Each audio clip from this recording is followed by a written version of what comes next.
Recent గా నేను ఒక ఛానల్లో మీ ఇంటర్వ్యూ చూశాను. ఆ ఇంటర్వ్యూలో త్వరలో కాంగ్రెస్ పార్టీలోకి వేద రజని సాయిచంద్ భార్య అని చెప్పేసి అని పెట్టారు. దీని మీద మీ స్పందన ఏంటి? అంటే నిజంగానే మీరు పార్టీ మారుతున్నారా? అసలు ఇప్పటి వరకు నేను వెళ్ళి కానీ కాంగ్రెస్ పార్టీ వాళ్ళని కానీ లేకుంటే కాంగ్రెస్ పార్టీ వాళ్ళు నన్ను కానీ సంప్రదించిన ఏమన్నా ఉంటే ఆ యూట్యూబ్ ఛానల్స్ వాళ్ళని సాక్ష్యాలు తీసుకురమ్మని అడుగుతున్నాను. ఒకటి, నిజంగానే నేను ఏం మాట్లాడాను, అసలు లోపల ఏం మ్యాటర్ మాట్లాడాను, వాళ్ళు అడిగిన దానికి ఏం సమాధానం చెప్పాను, ఆ మాట్లాడిన విషయం ఏమైనా తమ్ముళ్ళు పెడితే ఓకే. కానీ ఏది పడితే ఇష్టం వచ్చినట్టు, అంటే ఇదేంటంటే ఇప్పుడు సాయిచంద్ అభిమానులు కావచ్చు, నన్ను రాజకీయ రంగంలో ఎంకరేజ్ చేసే వాళ్ళని కావచ్చు, ఈమె అట ఇట ఆట అనే గందరగోళానికి క్రియేట్ చేసి, నేనంటూ బీఆర్ఎస్ పార్టీ నాకు మొదటి నుంచి అయినా సరే రాజకీయంగా సాయిచంద్ ఏ రకంగా పనిచేశారో తెలుసు, ఉద్యమ సమయం నుంచి తెలుసు, తదనంతరం తెలుసు, సాయిచంద్ ఇన్సిడెంట్ జరిగిన తర్వాత బీఆర్ఎస్ పార్టీ నాకు ఎంత అండగా నిలబడిందో అందరికీ తెలుసు.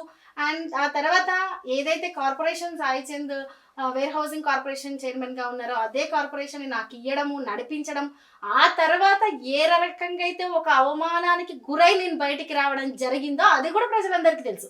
అయినప్పటికీ కూడా నేను పూర్తి స్థాయిలో నేను బీఆర్ఎస్ పార్టీలో ఉండి ప్రతిపక్షంలో ఉండి కొట్లాడతానని చెప్పినప్పటికీ కూడా ఈ రోజు యూట్యూబ్ ఛానల్ అలా పెడుతున్నాయి కదా. గతంలో కూడా ఇదే ప్రస్తావన వచ్చింది, త్వరలో వేద రజని కాంగ్రెస్ పార్టీలోకి సాయిచంద్ భార్య అని చెప్పి. ఏం లేదండి, వాళ్ళకి మరి రేటింగ్ గురించి పెడుతున్నారో దేని గురించి పెడుతున్నారో లేకుంటే నా మీద ఎవరన్నా కొంతమంది పగబడ్డారో నాకు తెలియదు, కానీ అలా పెడుతున్న వాళ్ళందరికీ నేను చెప్పే సమాధానం, ఇప్పుడు ఈ రోజు అంటే ఓకే ఒకసారి పెట్టారు, 2 సార్లు పెట్టారు, పదే అది గనక రిపీట్ అయితే గనక నేను ఖచ్చితంగా వాళ్ళను క్వశ్చన్ చేస్తాను, ఏం చేయాలో ఏ రకంగా అడగాలో ఆ రకంగా అడుగుతాను. రైట్, అంటే యాక్షన్స్ ఏమీ తీసుకోరు దాని గురించి? మరి తీసుకుంటానండి, అంటే మాట్లాడింది పెడితే ఓకే, గానీ ఈ రోజు ఒక్క నాదని కాదు అనేక విషయాలు మాట్లాడింది. అంటే మీరు ఒక ఇంటర్వ్యూలో మీరే చెప్పున్నారు, రేవంత్ రెడ్డి మాకు చుట్టం అవుతారు అని చెప్పేసి మీరు చెప్పారు. సో అలాగా అనుకోవచ్చు కదా. ఇప్పుడు అవునండి, ఎవరు అట్లా ఈ పార్టీలో ఉన్నాలో ఆ పార్టీలో ఉన్నాళ్ళు లేకపోతే రాజకీయాలకు సంబంధం లేని వాళ్ళు, నేను ఆ ఇంటర్వ్యూలో కూడా చెప్పాను, బంధుత్వం వేరు, రాజకీయం వేరు, ప్రజా జీవితం వేరు, ఒక్కొక్కరి ఆలోచనలు వేరు, నేను వచ్చిన నేపథ్యం వేరు, ఇంత ఓపికగా నేను ఎక్స్ప్లెయిన్ చేశాను. వాళ్ళకు తెలుసు కాబట్టి రిలేషన్ అవుతారా అంటే అయ్యేదాన్ని మనం ఎందుకు, ఉన్నదాన్ని ఎందుకు అబద్ధం చెప్పలేం కదా, ఉన్నారు కాబట్టి రిలేషనే అని చెప్పాను. అలాగే అన్ని పార్టీలలో ఇటువంటి అంటే బీఆర్ఎస్ పార్టీలో కావచ్చు, బీజేపీ పార్టీలో కావచ్చు, ఈవెన్ కాంగ్రెస్ పార్టీలో ఉమ్మడి మహబూబ్ నగర్ జిల్లాలో చాలా మందితో బంధుత్వం ఉంది, అదే సంగతి చెప్పాను.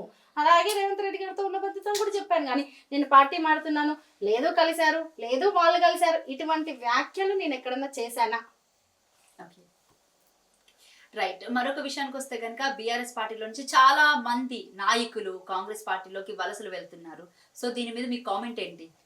ఒకటండి, ఈ ఆశావాహులు లేకపోతే అవకాశవాదులు లేకపోతే వాళ్ళకి ఏదైనా బిజినెస్ నుండి కొన్ని రకాలుగా ఇబ్బందులు అయితే అనుకునే వాళ్ళు రాజకీయ పార్టీలో ప్రజాక్షేత్రంలో ప్రజలకు పనిచేయాలనుకునే వాళ్ళు అవకాశవాదులు ఉండరు. వాళ్ళు పార్టీని నమ్ముకునో లేకపోతే ఒక పార్టీ లైన్ మీదే పనిచేసే వందల మంది కార్యకర్తలు బీఆర్ఎస్ పార్టీలో చాలా బలంగా ఉన్నారు. వాళ్ళందరూ రేపు బలమైన నాయకులుగా ఎదుగుతారు. రెండవది, ఈరోజు ఇప్పుడు ఈ పార్టీలో పనిచేసి ఈ పార్టీలో ఉన్న వాళ్ళు టక్కున పోయి అక్కడ కండువా మార్చి నిలబడంగానే వాళ్ళు ఉత్తములు అయిపోతారు. ఈ పార్టీలో ఉంటే మాత్రం వాళ్ళు కరెక్ట్ కాదు. ఆ పార్టీలో ఒక సెకండ్లో కండువా మారంగానే వాళ్ళు మంచోళ్ళు అయిపోతారు, వాళ్ళు మళ్ళీ నిలబడతారు, వాళ్ళు మళ్ళీ అంటే ప్రజలే ఆలోచించాలి ఒకటి.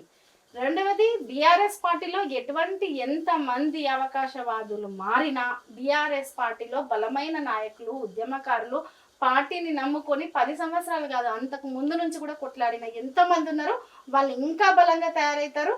ఇది ఒక మంచి ప్రక్షాళన అనుకోండి, కొత్త తరం నాయకత్వం ఏర్పడడానికి ఇది ఒక దారి అనుకోండి. మీరు ప్రక్షాళన అంటున్నారు, చూస్తుంటే అసలు బీఆర్ఎస్ పార్టీ మనుగడే కనపడేటట్టు చేయకూడదు అని ప్రస్తుతం ఉన్న మన కాంగ్రెస్ పార్టీ వాళ్ళు అంటున్నారు. దీని గురించి మరి మీరేమంటారు? బీఆర్ఎస్ పార్టీ మనగడలో ఉండదు అని అనుకుంటే అది వాళ్ళ భ్రమ అంటాను, వాళ్ళ భ్రాంతి అంటాను. బీఆర్ఎస్ పార్టీ వేలు చాలా బలమైన అంటాను. ఉద్యమ పార్టీ, ఇది ఉద్యమ నేపథ్యం ఉన్న పార్టీ. అంతేకాదు తెలంగాణను కూడా యావత్ భారతదేశంలో అత్యంత తొందరగా అభివృద్ధి ప్రధాన పరిగెత్తింది ఏదన్నా ఉందంటే తెలంగాణ రాష్ట్రం అని చెప్పి మొన్నటి వరకు కేంద్ర ప్రభుత్వం కూడా ఎన్నో అవార్డులు ఇచ్చిన సందర్భాన్ని మనం చూసాము. తెలంగాణ రాష్ట్రము కొత్తగా ఏర్పడింది అయినప్పటికీ కూడా ఇతర రాష్ట్రాల కంటే పోటీ పడి పనిచేసిన తీరు బీఆర్ఎస్ పార్టీకి ఉంది. ఆ చరిత్ర వాళ్ళు ఎన్నన్నా బురద జల్లొచ్చు, లేదు ఏ రకంగా అయినా ప్రజలను మభ్య పెట్టడానికి చూడొచ్చు, కానీ బీఆర్ఎస్ పార్టీ చాలా బలమైన పార్టీ, బలమైన కార్యకర్తలు ఉన్నారు, బలమైన నాయకులు ఉన్నారు. కొందరికి అవకాశం రాలేదు, ఇప్పుడు అవకాశం వస్తుంది, వాళ్ళు ఖచ్చితంగా గొంతిప్పుతారు, కొట్లాడతారు, నిలబడతారు, రేపు బలమైన స్థానంలో కూడా ఉంటారు.